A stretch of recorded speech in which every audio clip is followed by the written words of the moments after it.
morning everyone, this is Sai Krishna. Today we are in the Chilli field with a very potential farmer and progressive grower Venkateswara garu, very young farmer. So recently he used Steric P on chilli crop. Now we are going to take the testimony and feedback from the farmer. Namaste andi. So the farmer uses the Steric P on chilli at the rate of 400 grams per acre. Now we can see after 7 days we can see the crop very greenish in color and uniform size. If we see here,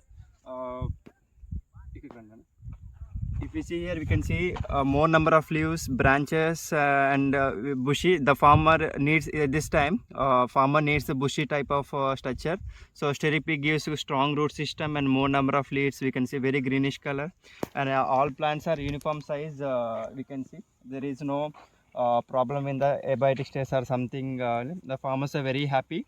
So now again farmers are recommending the Steric P as a foliar application in chilli crop, and 40 after transportation from starting date to 50 days phosphorus is required for the growth, root system growth, and very plant system. The Steric P is the best molecule in this stage. So now all farmers are using Steric P in this Pulpadu potential village for chilies. Thank you.